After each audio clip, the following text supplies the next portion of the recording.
Hey everybody, Dave here with a quick request.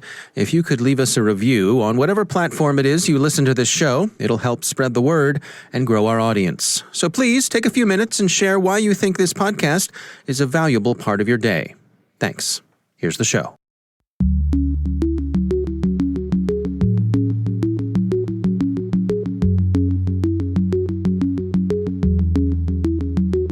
What people may not be aware of is that many of these apps are actually scraping the contents of the email inbox. Hello, everyone, and welcome to Caveat, the CyberWire's Law and Policy podcast. I'm Dave Bittner, and joining me is my co-host, Ben Yellen from the University of Maryland Center for Health and Homeland Security. Hello, Ben. Hi, Dave. On this week's show, I've got the story of a landlord who may run afoul of the Computer Fraud and Abuse Act. Ben wonders if big tech CEOs should be held liable for contact tracking apps.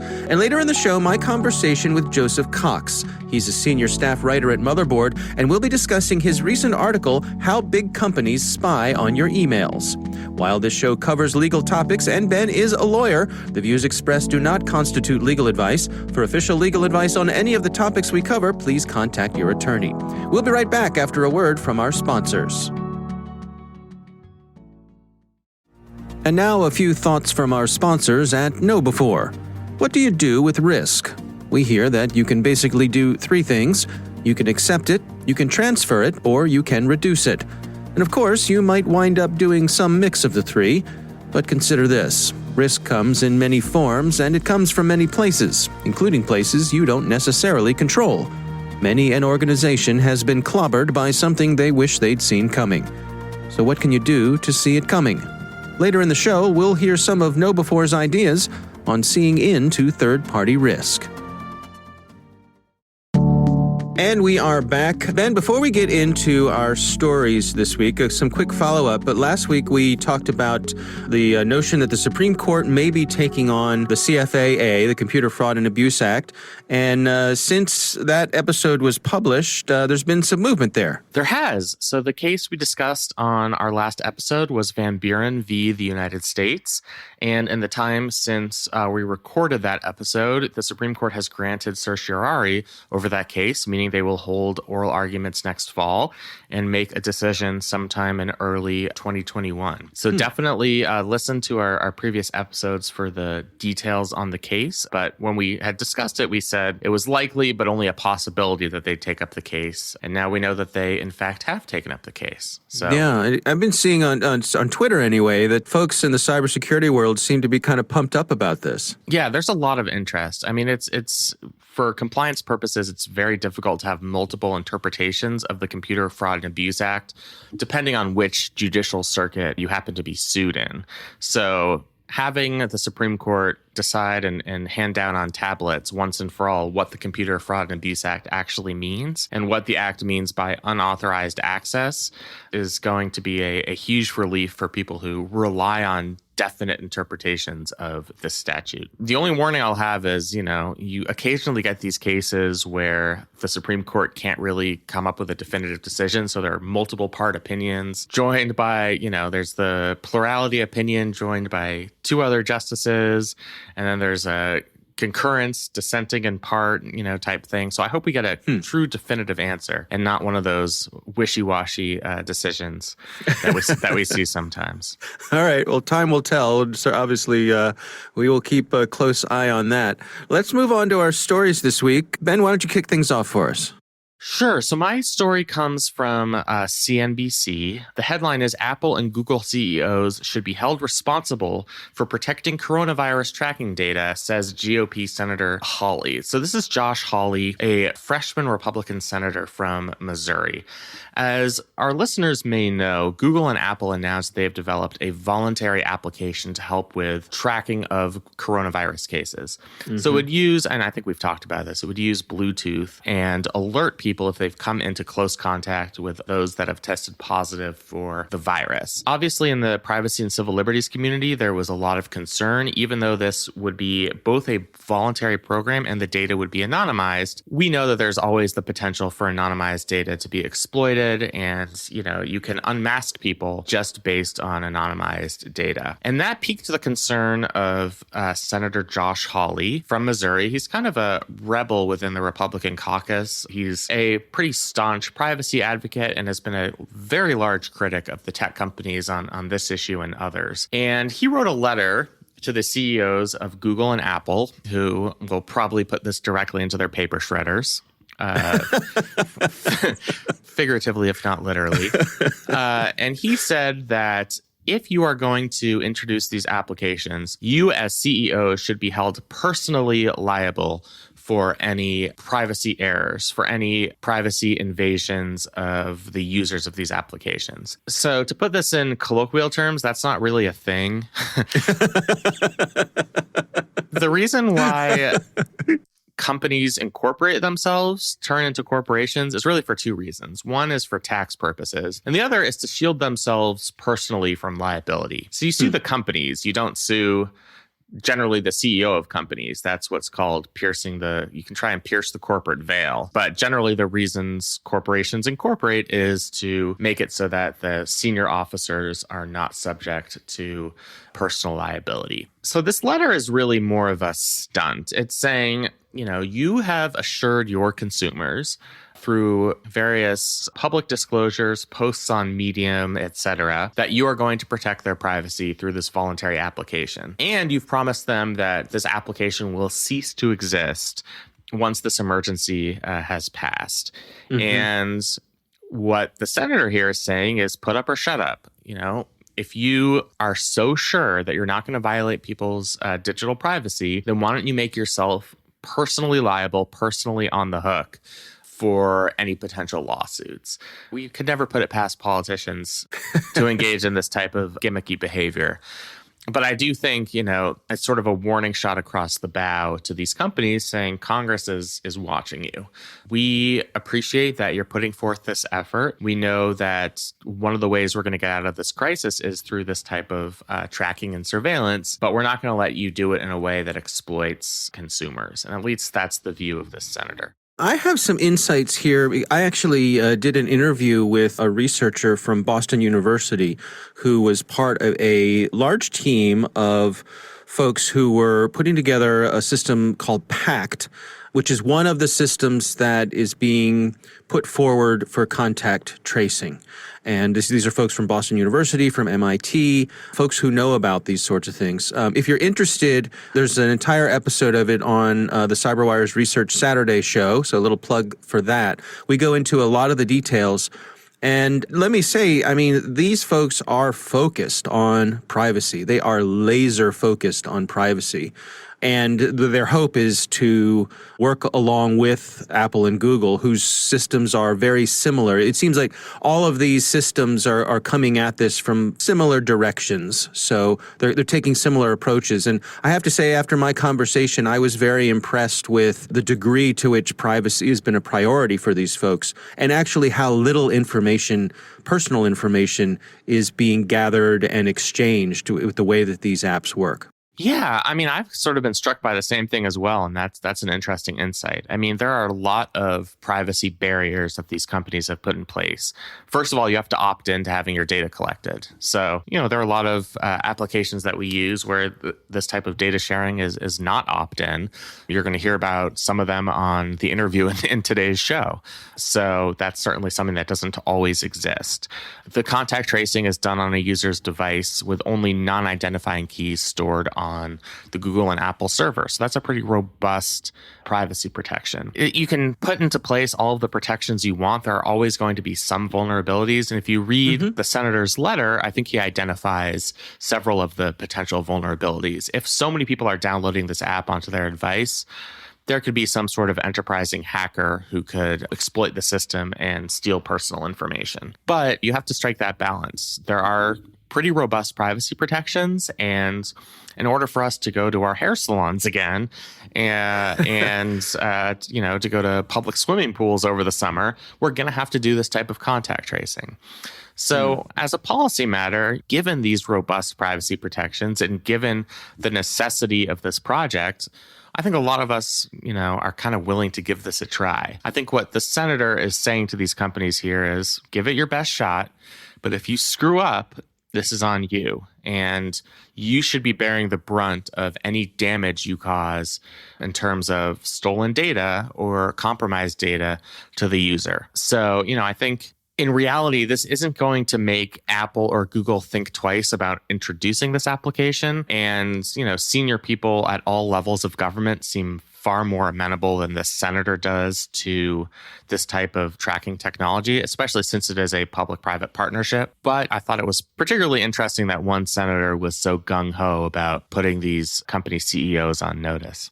Yeah. And I suppose there's something to be said for saying that, we've got our eye on you, and we're going to be watching what you're doing here because it's important. It sure is. One thing I worry about in general in this period that we're in is it's much more difficult for Congress to actually conduct oversight because they're not holding hearings. So, if we were not dealing with a global pandemic, Senator Hawley and, his committee members could haul the CEO of Google and Apple to Capitol Hill via subpoena and ask them under oath, how are you going to protect user privacy? They're not doing that right now because Congress has largely been out of session. So I think that's just something to watch over as well. Oversight is a general concern when Congress is, for probably good reason, not coming to Washington to do its work.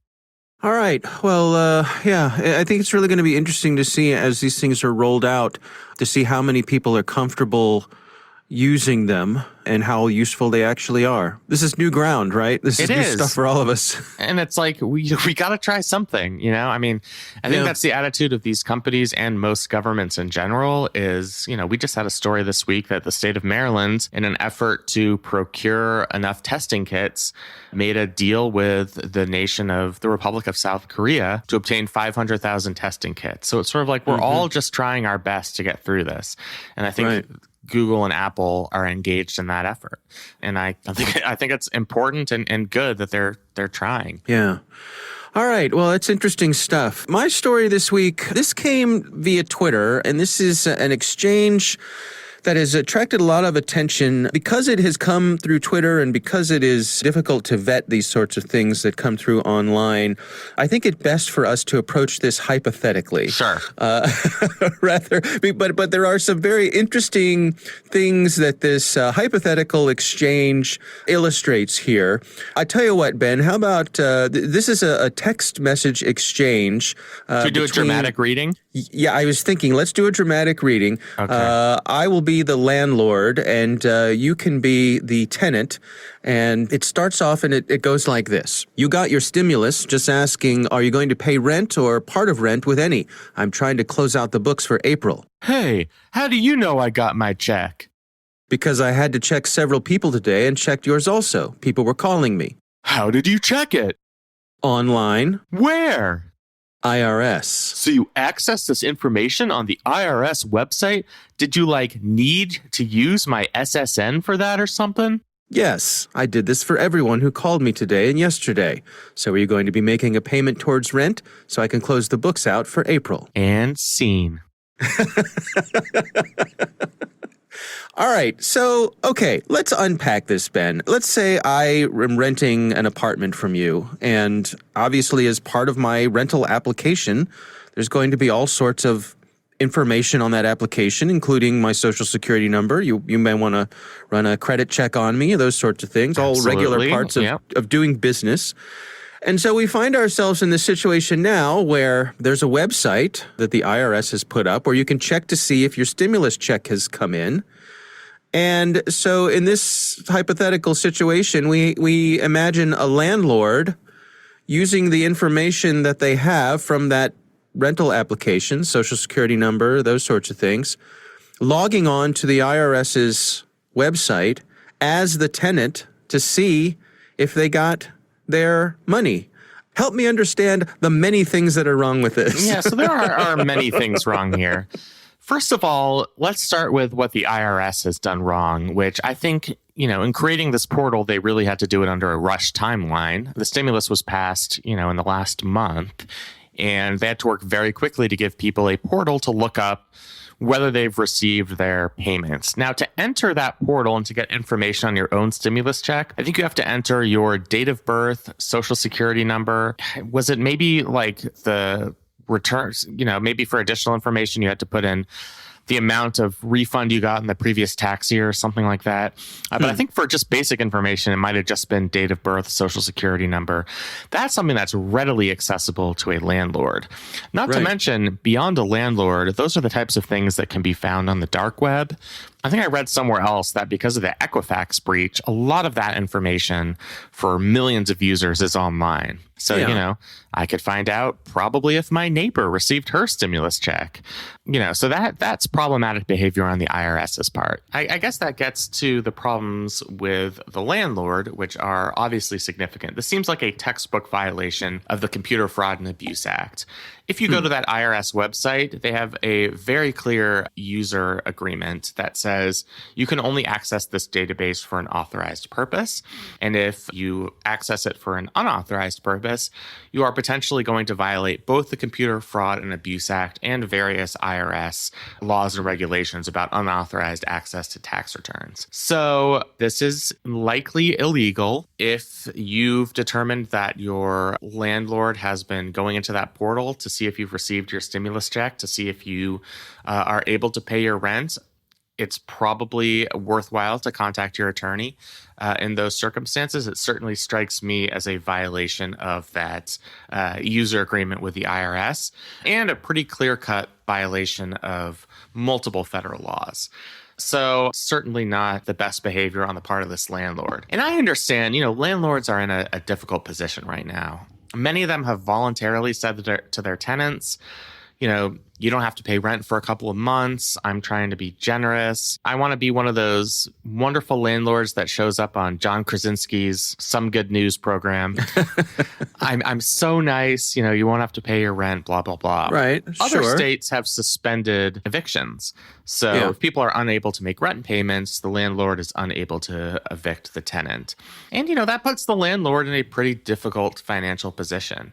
Right. So you can understand from the landlord's perspective, like, look, is this guy getting his $1,200 whatever dollars from the federal government? I know he has told me personally he can't pay rent, which is whatever, $600 a month. But I know I have documented proof that he has that money. But how I handle my budgeting is not my landlord's business nor concern. It certainly is not. It certainly is not. And that's why that's clearly an unauthorized use of this IRS database. Right. So, if you are a landlord, I do think we have to be sympathetic because everybody's going through a difficult period here financially. But this is not a way to handle that difficulty. And some of the follow-up to this thread on Twitter say that appropriate law enforcement people have been notified and have expressed interest in following up on this. So we'll see how it plays out. Yeah, it seems like the Justice Department expressed interest, and there's probably out of the 1,000 things that the Justice Department expresses interest in, they probably take action on less than 100 of them. But it's certainly worth watching. And this is not just something isolated to this potentially non-verifiable Twitter exchange. I think we've seen it. There have been many cases across the country of landlords engaging in this behavior. Yeah. All right. Well, be kind to each other, everybody. We're all in this together in this tough time. So have a little empathy, right? Those are our stories. Quick reminder that if you have a question for us, we would love to hear from you.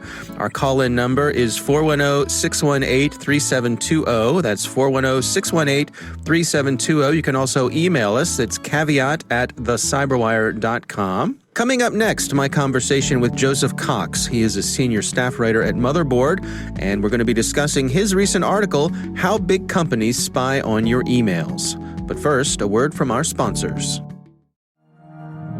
So let's return to our sponsor KnowBefore's question. How can you see risk coming, especially when that risk comes from third parties?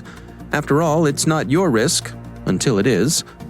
Here's step 1. Know what those third parties are up to.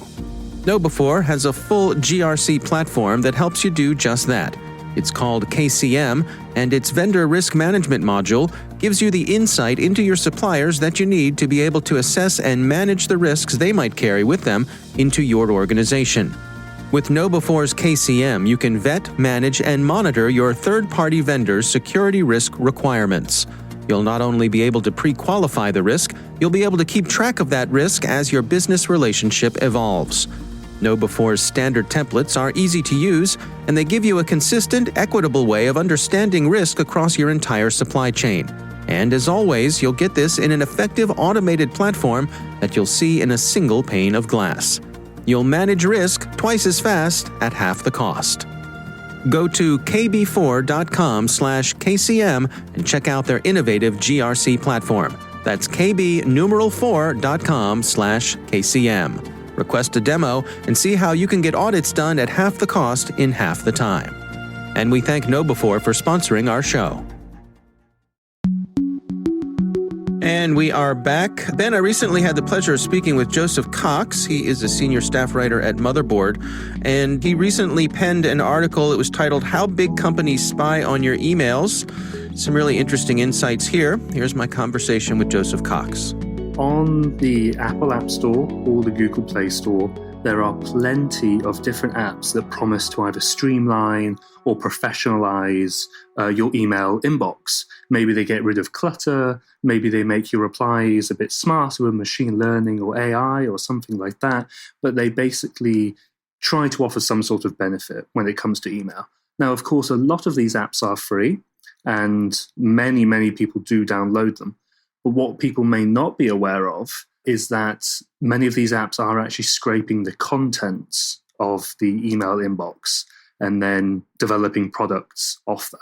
This isn't just the metadata, who sent to whom, subject, that sort of thing. It's the actual content of the inbox itself, which these apps are pulling and then making a product out of that, and then these companies sell it. To what degree are they keeping this information personalized? If someone's scraping my email box, can that be traced back to me? It varies from company to company. Some will say that they keep the data purely anonymized or pseudonymized. So they may take the information, say, oh, this person has a load of receipts from Uber, while this person has a load of receipts from Lyft. Then maybe if we have a large enough data set, we could maybe work out, or maybe this rideshare platform is more popular, that sort of thing. It's sort of consumer insights. So it does vary, but it's still just something that individual users, at least the ones I spoke to of a particular app called Edison, they weren't aware that this was happening. On the Edison website and the app, it says that they provide research.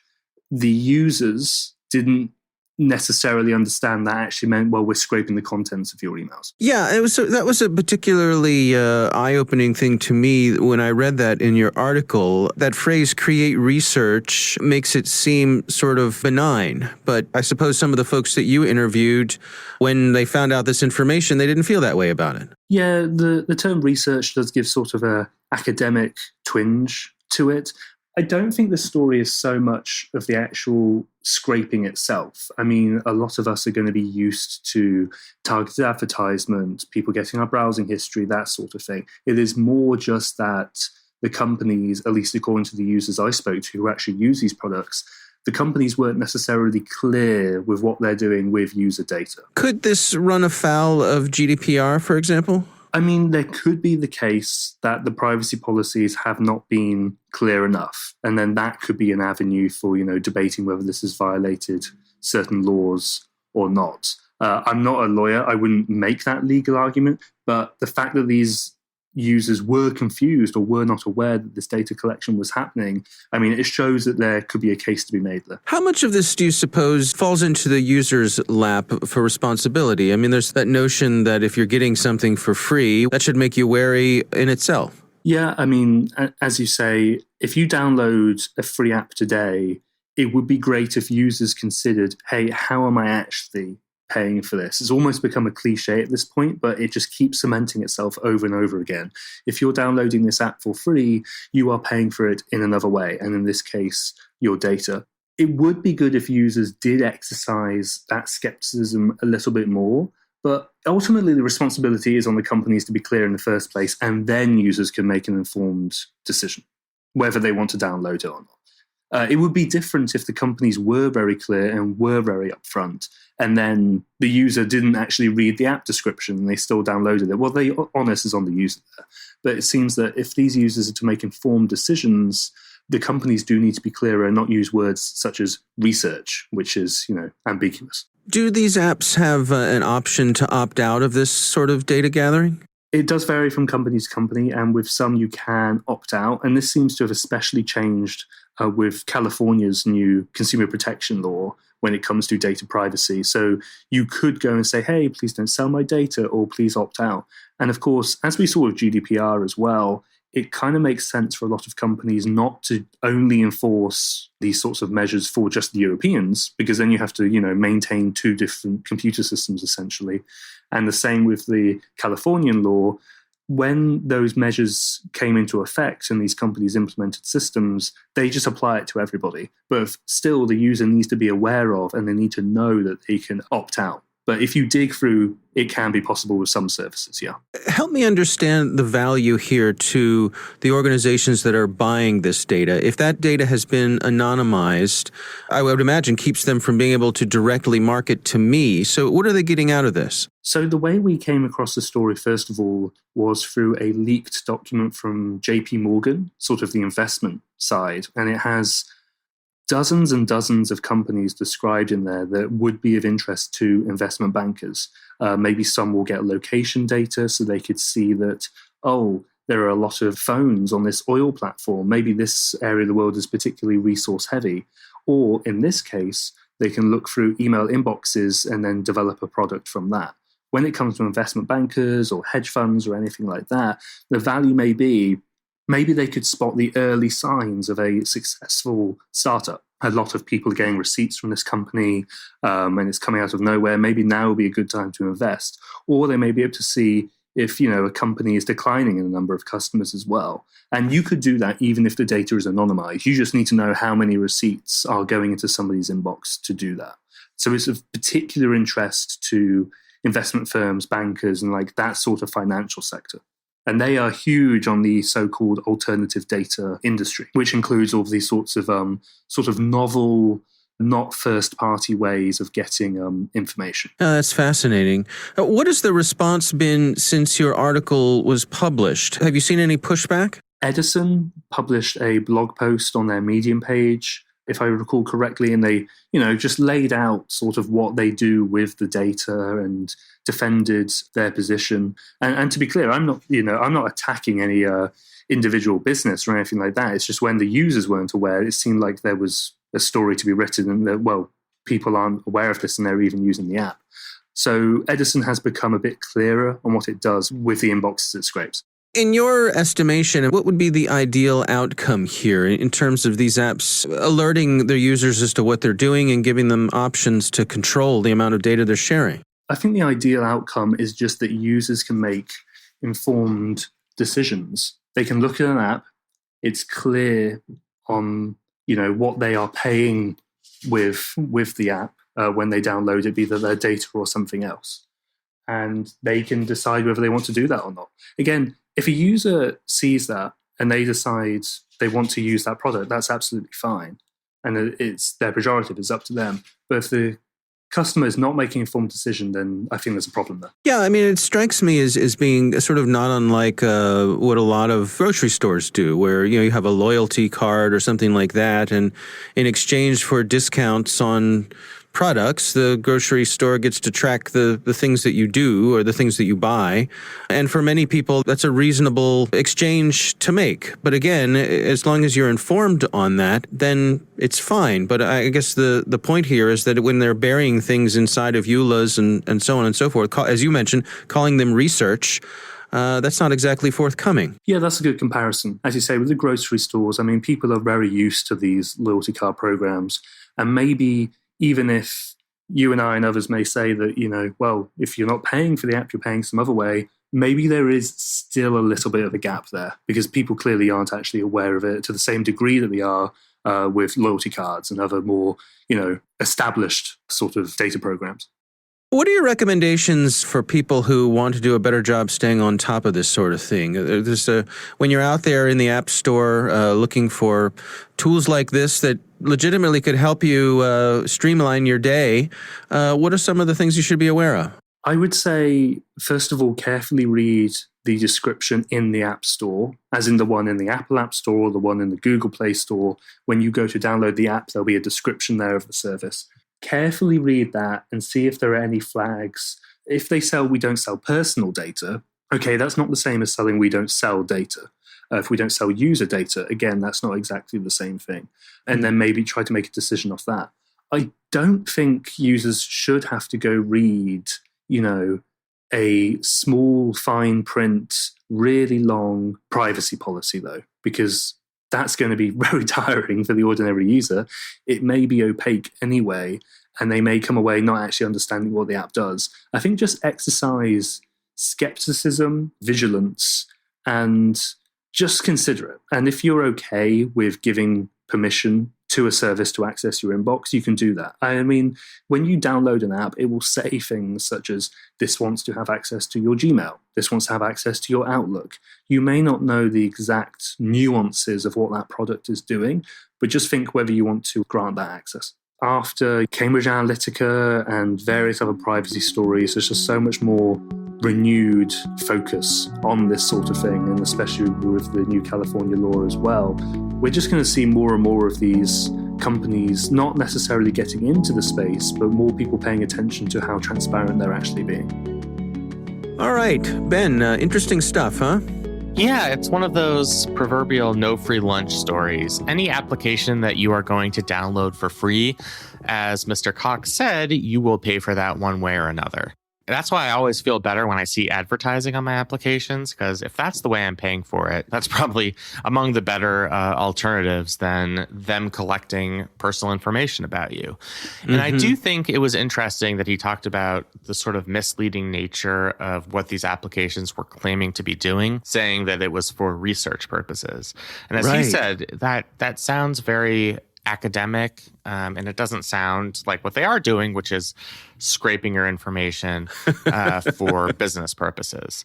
So I think it's sort of a warning, especially to people who aren't as literate in these things as our listeners are, that you should be very wary of downloading free applications and agreeing to their terms of service, because you really probably are getting it for free because they're taking some private information from you. So I think the interview was an important reminder of that, and I definitely recommend people read the story he wrote on Motherboard.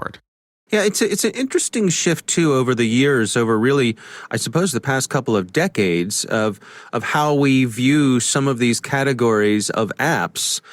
Time was back in the age when dinosaurs roamed the earth and we were using dial-up internet connections. You paid for your email app. You'd go and you'd buy an CD, email. Yeah, for $40 or $50, and that was the way it was. And now any computer you buy, it comes with an app usually. And of course, there's free apps like Gmail and so on and so forth. But as Joseph points out, and you highlight as well, there's no such thing as a free ride. There really isn't. And it reminds us to always be more suspicious, the more free benefits we're getting. I'll also say, like, some of the services that these applications are providing just sort of raised my hairs a little bit in terms of suspicion. Something about like going in and cleaning up your email, whatever it is they're claiming to do, just seems like, you'd have to stop and think, like, do I really need that as a service? And why would they be offering that to me as a service? There are lots of different ways to unclutter your inbox. It would take, a minimal amount of effort on the user's part, just a matter of time to unsubscribe from all of the lists we've subscribed to over the years. So it just sort of would ruffle my feathers a little bit and make me a little suspicious to see an application promising a service like that. Anybody who is claiming in so many words that they're going to go through my inbox for whatever purpose means, it's at least wise to be somewhat suspicious of that. Yeah, absolutely. All right. Well, our thanks to Joseph Cox for joining us. Again, the article is How Big Companies Spy on Your Emails. We do appreciate him taking the time for us. And we want to thank all of you for listening. And of course, we want to thank this week's sponsor, KnowBe4. If you go to kb4.com/KCM, you can check out their innovative GRC platform. That's kb4.com/KCM. Request a demo and see how you can get audits done at half the cost in half the time. Our thanks to the University of Maryland Center for Health and Homeland Security for their participation. You can learn more at mdchhs.com. The Caveat podcast is proudly produced in Maryland at the startup studios of Data Tribe, where they're co-building the next generation of cybersecurity teams and technologies. Our coordinating producers are Kelsey Bond and Jennifer Iben. Our executive editor is Peter Kilpie. I'm Dave Bittner. And I'm Ben Yellen. Thanks for listening.